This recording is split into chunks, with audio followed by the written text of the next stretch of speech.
Good afternoon. I'd like to welcome everyone to this week's edition of Imperial as One's Belonging series, where we explore the lived experiences of individuals from the Black, Asian, and minority ethnic communities. And this week we have a really special guest. I say this every week, I know, but this week we got another really special guest, and it's Angela Clarke. And Angela Clarke is the CEO of RAFA, which she will explain later on, which is an international development agency. And she's also the chair of BACP Healthcare. And her story is amazing. So guys, I just want to welcome Angela. I really would like to welcome you to the platform today.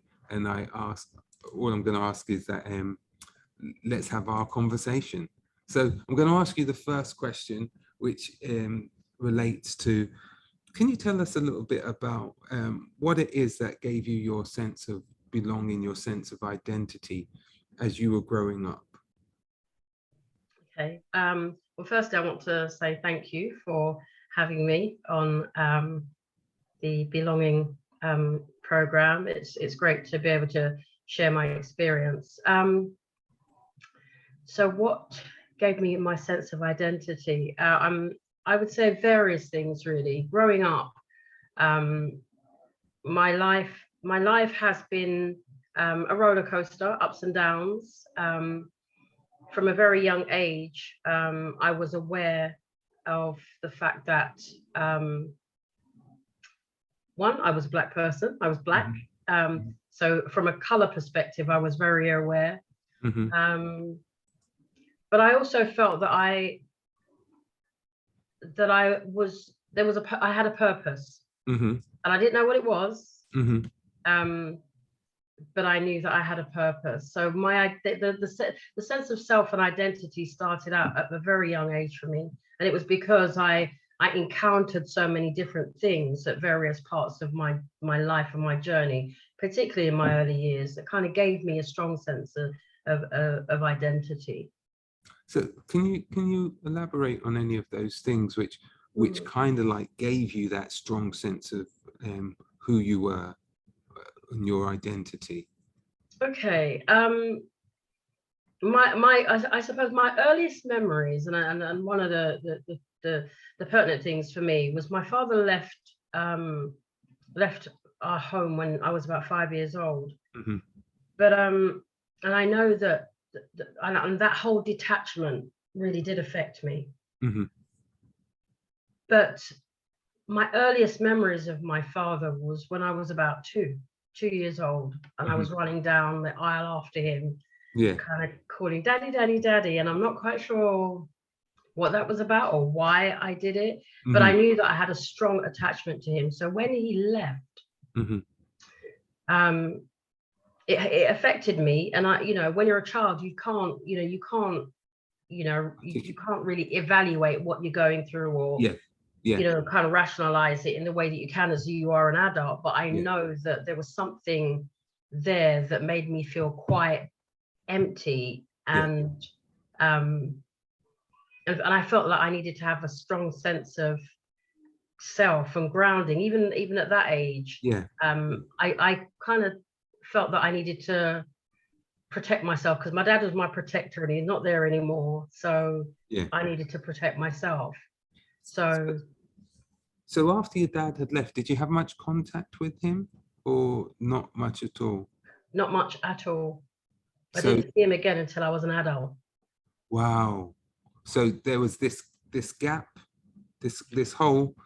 Would you say it was a hole, or what was it? How would you? There was a huge gap, but within that, and I think there was a huge gap. But what that gap was filled with was the discontent of my mum. Right. And the feelings that my mum had about my dad. I know that she loved him very much.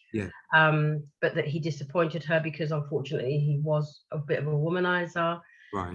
And that's why the relationship broke down. So I said that gap for me was filled with all those different emotions. Love, loss, anger, resentment. Yeah. And because I looked like my dad, Yeah. I think I represented that for my mum. Yeah. And I really felt that as a child. I really felt that. And there was also the issue of the fact that my father was dark, and so was I. Yeah. My mum was very, very fair, Yeah. and my brothers were kind of a similar, a variation on the theme of her. Yeah. So so I was a bit, I saw the difference I felt. So during that gap, there was so many different emotions that I felt in my growing up and my family life, in that period of time. And so I'm just trying to rationalize that. So you were almost like a constant reminder I of, certainly was. yeah. So one of the things you said, that it was filled with your mother's kind of like resentment and anger.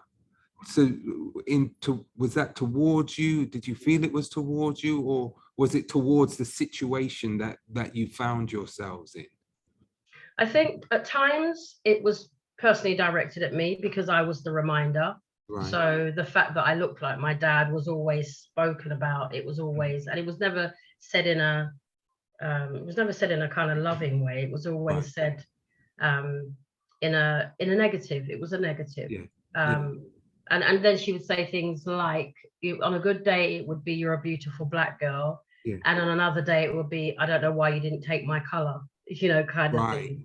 So so it varied, but no, and I don't want to paint a picture of doom and gloom, because that wasn't how it wasn't always like that. Yeah. But what I did have was a strong sense of the fact that my mum, because she was left in that predicament, so to speak, it was almost as if it was, fight or flight. She toughened up. She became this resilient lioness, who needed to take care of her children, and and dare anybody come and harm any one of us. She was on the guard. But at the same time also, she chose to work and provide for us. She had a strong sense of work ethic that she instilled on every one of us. My brothers were encouraged to get a trade. We were all encouraged to get an education. Do you get what I mean? She drummed it into us. She kept saying she doesn't want no dunce in here, blah blah. It was like, it was never done in a, as we do now, ever so diplomatically. We say to our children, you must study, you must do this, blah blah blah. It was, listen, I don't want no dunce in here. So you go out and and it was like that. So but as I say, I don't want to paint a picture as if it was doom and gloom, because as I said, I had to find a way of coping, a way of dealing with it, and a way of navigating my way through that process, through her experience almost, finding my way through that. So being an only girl also, with a family of boys, I it's always as if you can't beat them, join them. I kind of became a tomboy. So I was like, I didn't do girly things. I was like out with my brothers and roughing it and climbing and all the things that were perceived to be male orientated. I was doing that. So I tried to, maybe that's the way that I kind of dealt with it, by being one of the boys. Being one of the boys in your own way.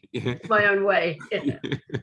So fitting in with your brothers, but you also had responsibilities within the home as being the girl child. I did. I certainly did. My mum, because she went to work, and she worked nights as well. She worked as an auxiliary nurse in those days, they called them. And so she worked nights, and so therefore a lot of the responsibility fell on me. I was, by the age of 9, 10, I was cooking. I was cooking meals. I was cleaning, going to the laundry, doing all of those things that would be perceived to be something that an older person would do. But no, from the age of 9, 10, I was like properly cooking Yeah. Properly cooking meals. Properly cooking meals Yeah. and knowing Well, I don't know about properly, because I have a thing. I have a thing about curry. Yeah.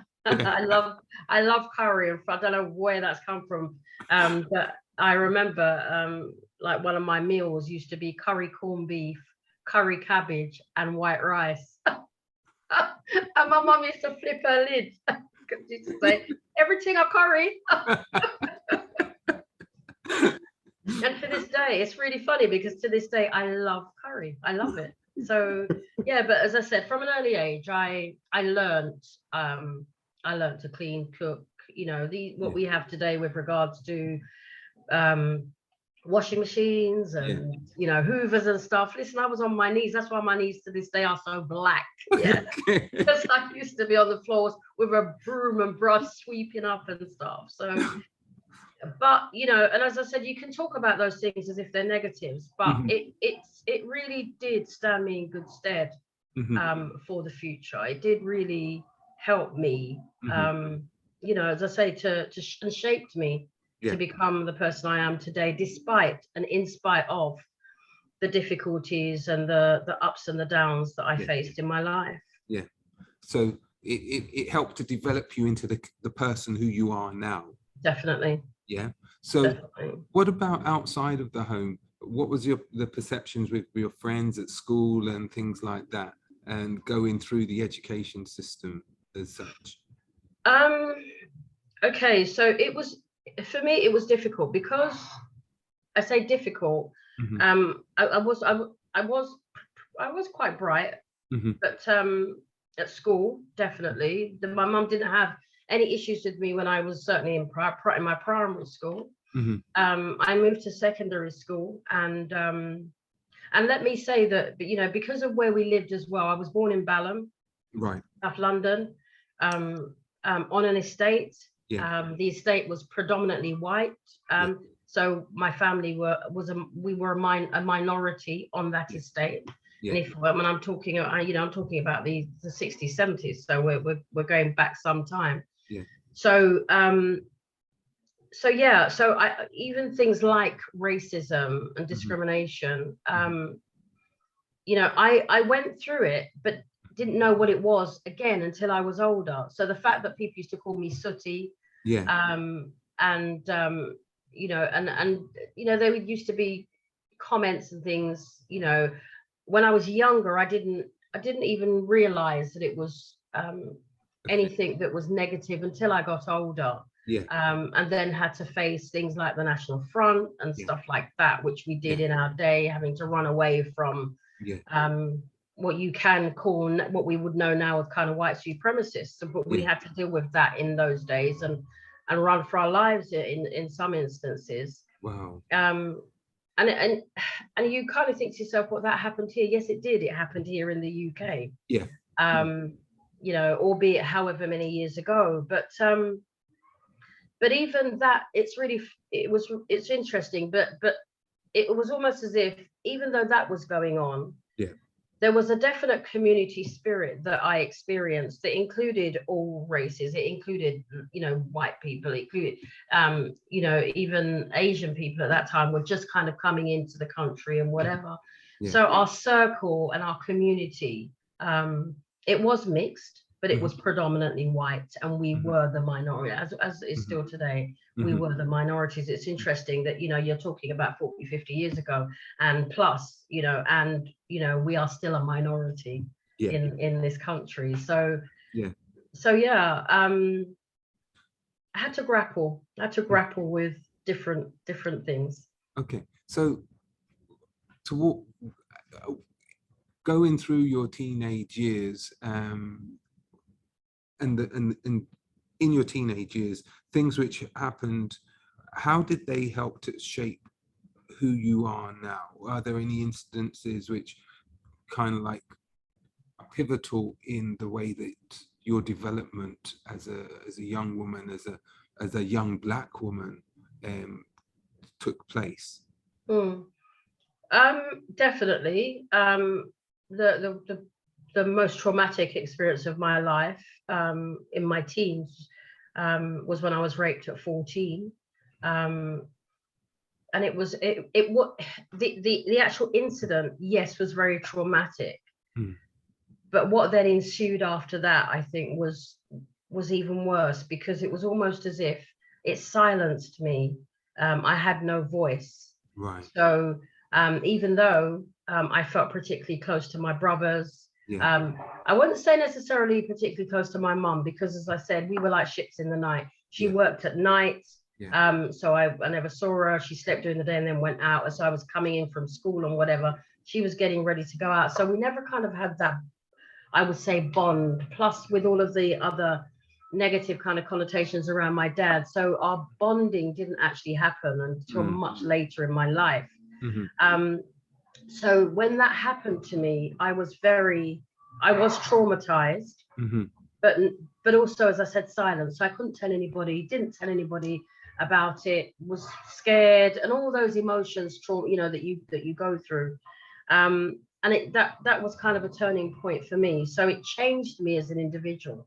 It really did. It changed me as an individual. I went through a period of depression, and silence and depression. My poor mum couldn't actually, bear with me, couldn't get, there's something that's actually right outside my window. So bear with me 1 second. My mother couldn't understand what was happening to me, and I didn't share it with her either. Right. So it was difficult for her. And I remember she took me to the doctors, even old German doctor, who basically said to her, "There's nothing wrong with her. Just send her away on a holiday, kind of thing. She'll get over it." Right. So, but while that was going on, I was still obviously traumatized. I'm feeling the after effects of the incident. Not really understanding what was happening in my body, because I was 14, and compared to a 14-year-old now, who would be, quite adult-like, I was quite childlike. I was still young. I was, still running up and down, kind of thing. So not trying to understand what was happening in my body at that time, my mum decided to send me away for a couple of months over the summer holidays from July to September. I was sent to my grandmother, who was based in Canada. And my uncle, who both lived in Canada, and I stayed there for 2 months. Where I could almost shut off, and I say forget, not necessarily forget, but dull the feeling or the trauma that I was experiencing.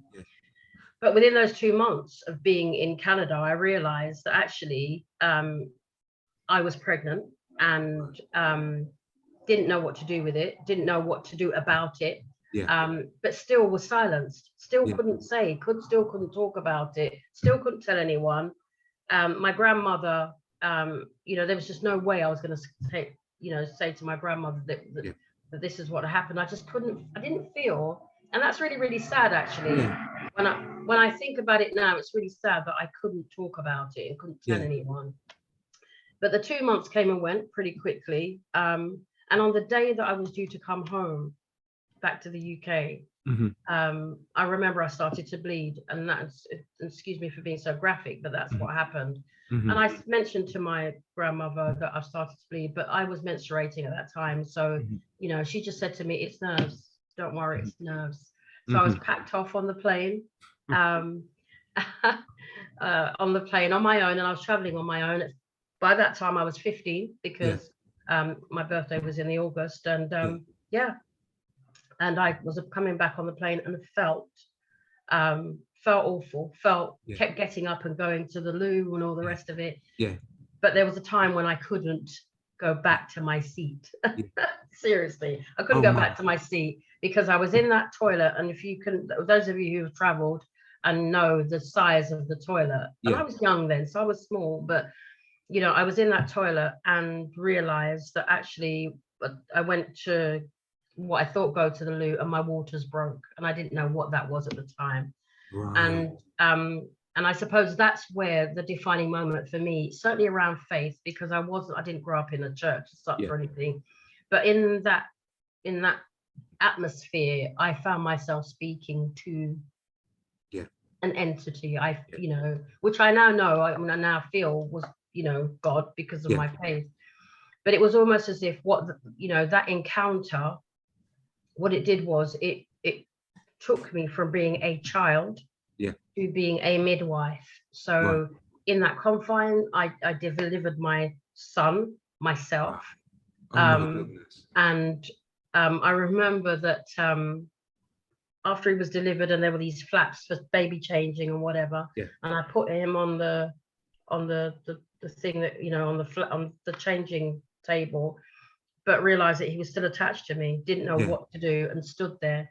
And then suddenly the fasten your seatbelt sign came up in front of me, and I kind of looked at it, and I just froze. I stood there and I froze. There was blood everywhere. I didn't feel any pain. I don't understand how. And this is why I say that this is definitely kind of divine intervention. I felt no pain. I felt weak. I felt faint, but I saw that sign and knew that I couldn't do anything and I couldn't move. And, you know, and then I started to get knocks on the door. You need to return to your seat. Madam, you need to return to your seat. And it kept coming until I just opened the door and looked at the stewardess and said, "Can you help me? I've just had a baby." And with that, the woman fainted right in front of me. Just stood there.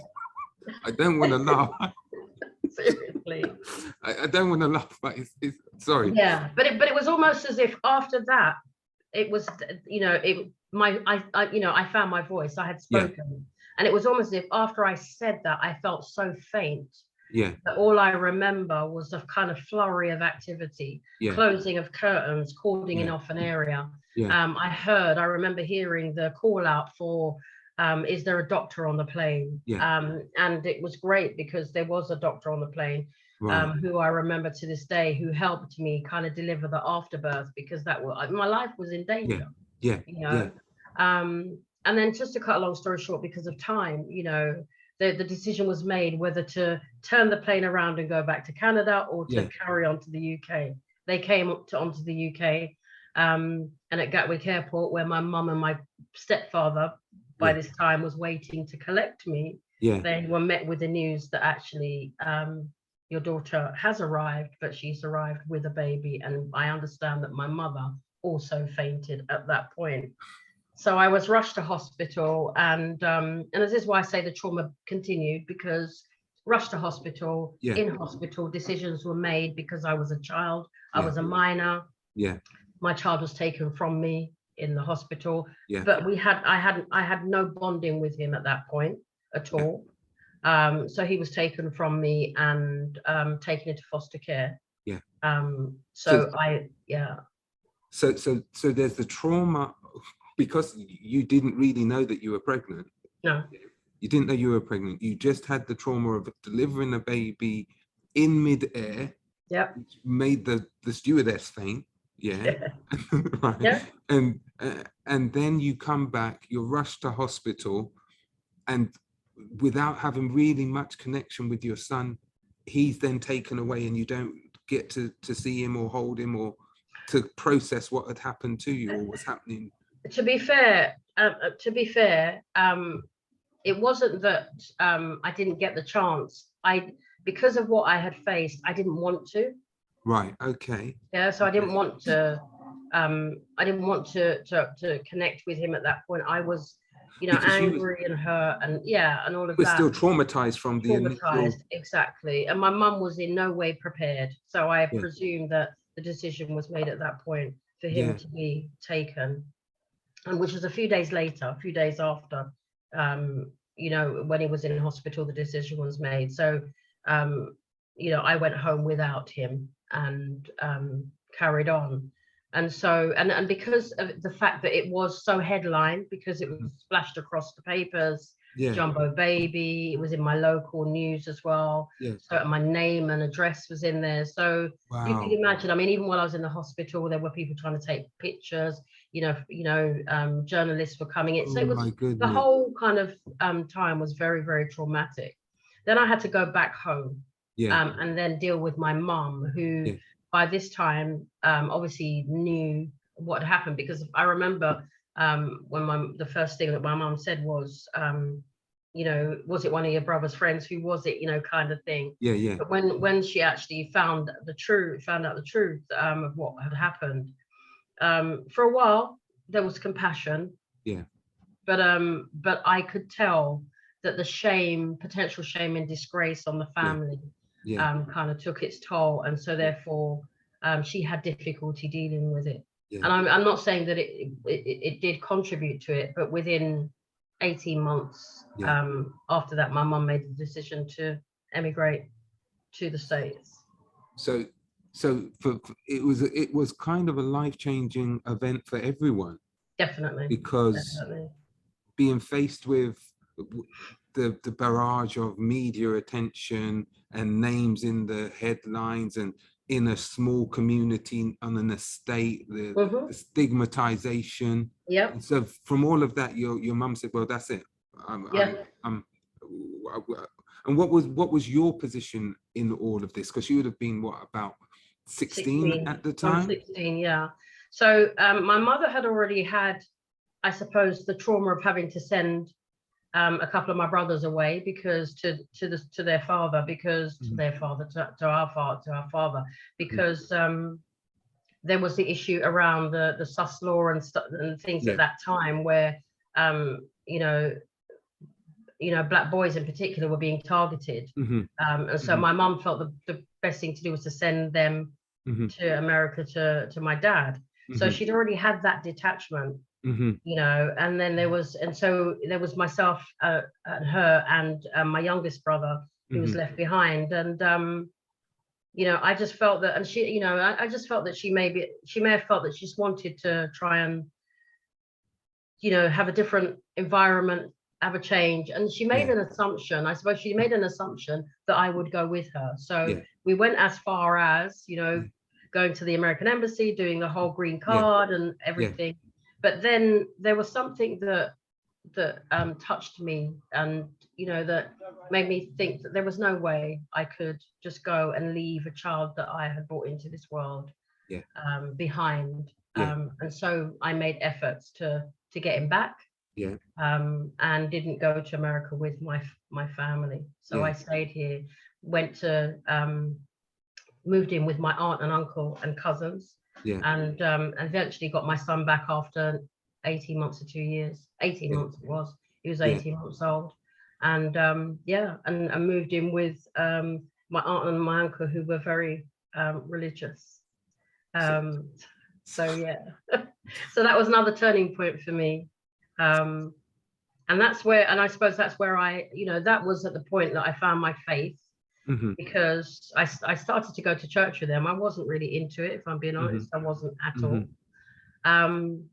But but then I had my connection with the spirituality and the Lord, and really felt that, and I suppose that's where I re-engaged with my purpose in life. Because at school, when I left school, I was told I should go to Sainsbury's or Tesco's, try and apply there. I may get a job. My mum, in her down times, told me that my life was over. And I look at what look at what's happened to me. It was almost as if it was like the end of my life kind of thing. And it was then. But I suppose when I actually met with my faith for myself, my authentic self, that was the point that I realized that I had purpose. That was the point that I realized that actually, no, Angela, your circumstances is not going to define you. You're here for a purpose. You're here for a reason. You're going through this for something. There is a reason behind it, and we don't know it at the time when we're going through our different periods of disappointment, and our tragedies. We don't actually know what the rationale or reasoning is behind it. But I now know, all these years later, that there is a definite purpose why I had to go through, why I have gone through the various things that I have in life. I'm just wary of time. I don't want to cut your story short. I really don't, because it's so insightful. It's just so real.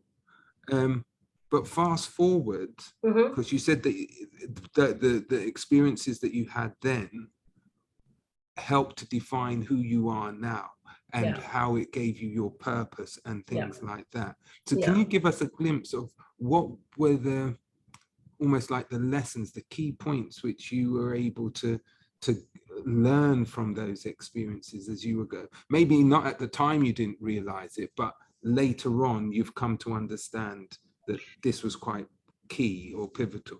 Yeah, because I suppose it was when I decided what I wanted to do. I knew that I wanted to work in the helping professions. I knew I wanted to do something Yeah. to help others. I was constantly reminded of my, the fact that I had, my voice, that my voice was silenced and that I wasn't able to speak. So my decision to study to become a psychologist was kind of from that perspective. I wanted to do something to make a difference. In society almost, but also for myself. But it was when I decided to become a counselor and a psychotherapist. Yeah. And to do that, you have to work on yourself. Yeah. Because then I realized it wasn't just about going and getting a qualification. You actually had to do the work. You had to work on yourself. Yeah. And that's what I did. And it was a painful process, an extremely painful process. And it was from that it made me realize that not only did I have to go and undergo counseling myself, but I also had to undergo counseling with my son, who was the product of a rape, because of the way that I know that I had initially treated him when he was initially when he was born, but when he also came to live with me, and the distance that there was between us, and he couldn't understand why it was, and of course I knew. And at the point that I decided to tell him, which was, part of that, working on myself process, that it shone a light, really. It shone a light, and it kind of gave me my voice to speak and helped me to kind of say, well, you know what, this is it. This is what I want to do. This is what I'm going to do. And it was tough. I worked in a full-time job. I did all, the degrees that I have in sociology and psychology, and my master's even in counseling and psychotherapy. All of those I did while I was working full-time. Yeah. So you had your children, you had your children, you were working full-time, but you knew that you wanted self-improvement. Definitely. Because in the midst of that also, I had got married very young, at 20, was I would say an abusive relationship quite early on, but lasted quite a long time. But when I then was on my own, I suppose that was when I knew that the resilience that I built up had to kick in. So it was me and my two kids, just like it was my mum and her kids. It was almost as if there was a parallel process. And I said, and I was not going to let it defeat me. I was going to go study. I was going to be the best person I could be. But at the same time, what I was also going to do was to love my kids and to make my kids know that they were loved, that they were cared for, and that, and that I was there for them 100%. So it was tough. I'm not saying it was easy. It was tough. It was really tough. And, I was a psychologist for 22 years. And then left there, went, did my own private practice and consultancy, and then was headhunted. And where I am now is working in local government for managing adult health and social care. But for me, helping is still the thing. So not only do I do that, as you know, I'm CEO of an international development agency. And that started because of my passion and my love for young people. And the fact that I was doing things in the community that was noticed by this organization. And started to do lots of work with them and with the young people across the country. And I was then, it was suggested to me that I actually, when the former CEO was due to resign, I was asked whether I would take over. Now, when I look at where I was, where I come from, to where, to that present time, and also the difference and impact that I could make, not just in this country on a national level, because it's an international development agency, which is about helping people in poverty, reducing inequality across the world. And I was going to be able to do that. I grabbed it with both hands. And it's a passion. I love it. I love what I do. And it's hard work. It's not easy, but it drives me to continuously, go forward, not look back, necessarily. Sometimes self-reflection is a good thing, Yeah. because that's what keeps me humble. Yeah. You know, that humility has come from the fact that I know where I've come from, Yeah. and I know how hard I've had to work, Yeah. physically, emotionally, mentally, to, you know, to get where I am today. Yeah. So I make no apologies for it. Mhm. I sometimes, I even today, I pinch myself and say, look at you sitting around the table with bishops. You know, this week, in fact, early this week, I was with, because of the work that we've done Yeah. with regards to the contribution to Windrush and all of that. Yeah. There was a ministerial visit from Minister Kevin Foster, Yeah. and we're having this dialogue, and I'm still pinching myself, thinking, is this really happening? Yeah. And so, you know, and so that kind of reinforces my sense of identity, but also knowing that anything is possible. Yeah. If you put your mind to it, if you really are passionate and want it to happen, there is nothing that you can't achieve. You know, despite This- you'll come across, you'll come across people who want to stop your progress. Mhm. You'll come across discrimination. You'll come across all the different facets that will maybe stop and try to halt your progress. But when you have a determination and a resilience, there's nothing that can stop you. So now I make it my mission, in whatever field I'm in, Mhm. I'm pulling up my brothers and sisters. Mhm. I'm giving you support. I'm giving you encouragement. I'm Mhm. helping you to be the best person that you can be. Mhm. You know, who did it for me? You know, in a funny way, my mum, looking at my mum's experience, looking at her life, you know, I was determined, not that I was going to be different, but I was Mhm. going to be better. That Mhm.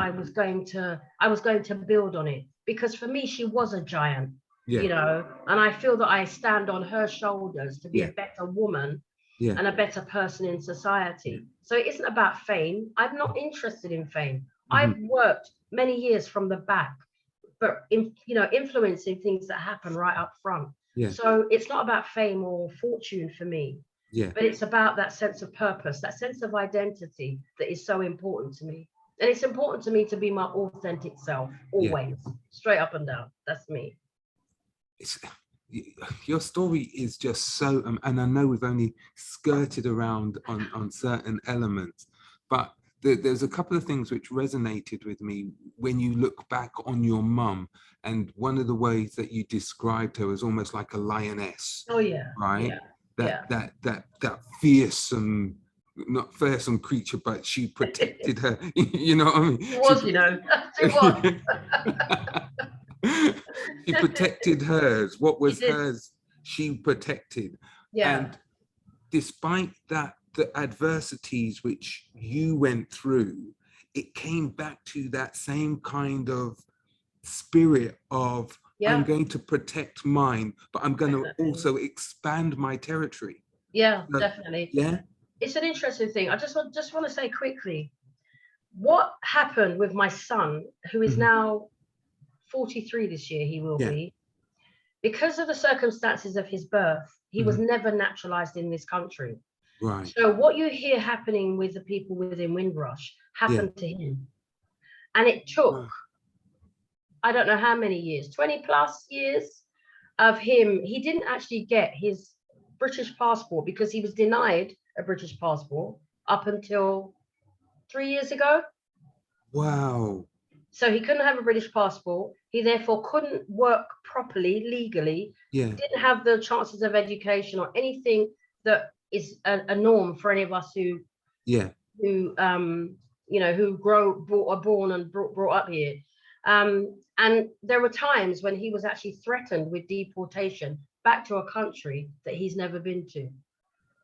So this is what I'm saying, that all of these things, you talk about being a lioness, I have had to fight. I feel that I have continuously had to fight. Um, and now, yes, he's got his passport, he's fine, you know. But I would never believe that I would have to face that. Yeah. When I talk about, the difficulties and the obstacles, these are Mhm. the types of things I'm talking about. I'm not Mhm. talking about just some of the fact that someone doesn't want to give you a job, or Yeah. you get turned down for something. I'm talking about literal fighting, You know, we haven't even talked about the COVID situation, and the impact of COVID on my family. Whereas I work in adult health. Imagine that I work in adult health and had to see my mum's name on a list before she was even sick to say that she had COVID, and then to lose her after 4 days of seeing her name on that list. You know, and then 3 months later to then lose my brother. You know, so, you know, this is what I'm saying. This resilience that I'm talking about, it has come from somewhere. You know, it has come from, you know, I would say that my foreparents, my mum, you know, all of those difficulties that they faced, you know, I have learned to have a resilience that, you know, that's why I say it's God-given. It's not me. It has to be. Because anybody who has faced the things that I have faced and can smile at the storm. And as we talked the other day, and, you know, and yes, still I rise, because I do feel that I'm still rising. You know, and can still have faith in human nature. You know, you know, I, you know, as I said, I feel as if I've lived a full life. I feel that if the Lord decided to take me now, I have lived a full life, full life. And despite all of the difficulties, a happy life. You know? And now being I say now, you know, I was a grandparent 16 years ago, but I've recently become a grandparent for the second time. And, you know, and just having that experience and that sense of being able to become that lioness all over again for your grandchildren, you know, it kind of, it fills me with warmth. It fills me with encouragement.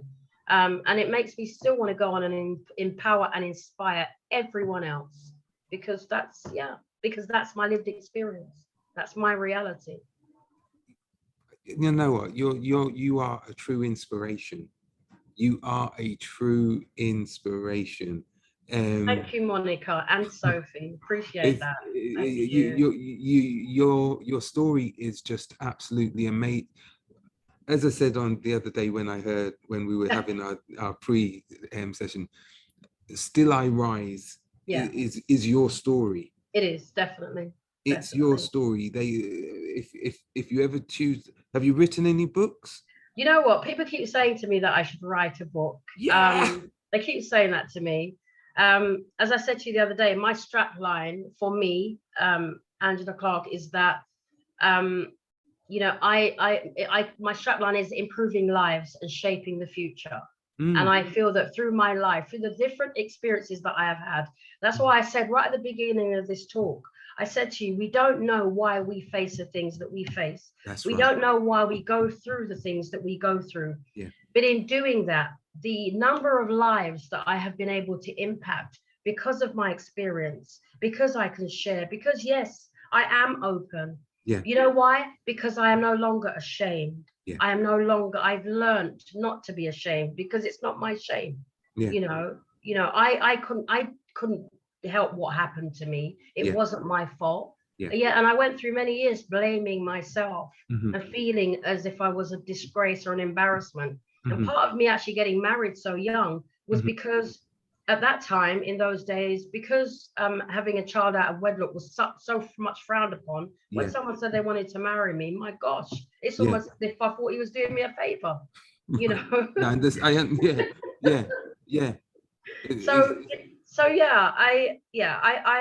I love life. I wake up every day, seriously. Some people say this and may not really mean it, but I wake up every day and I thank God for the day that He's given me, because it isn't promised. But I also think that every day that I am alive, I am able to make a difference. I am able to do something positive. You know, if even only a smile to someone who's down, I can do that. It doesn't cost anything. I'm conscious of time, and I know that people may want to ask me questions. So I don't know, Sophie or Monica, if you wanted to ask a question or make a statement, then please do. It's just mainly to thank you. Like, I don't have any questions. I wasn't expecting the direction of this to go this way, and like there were times where my jaw was literally on the floor, but I appreciate you being so honest and open, because I know those aren't easy things to talk about. And yes, but thank you. I just feel very grateful that I got to listen to that. No Thank problem, you for that, Sophie. Sophia, I tell you, there were times, as I said, I was silenced for so many years, and I felt silenced. I felt as if I couldn't say anything. And, you know, I haven't always spoken like this. I haven't always been able to, but now that I am, you know, I am finding my voice. And I'm That's hoping that amazing. what I say, it will help someone else.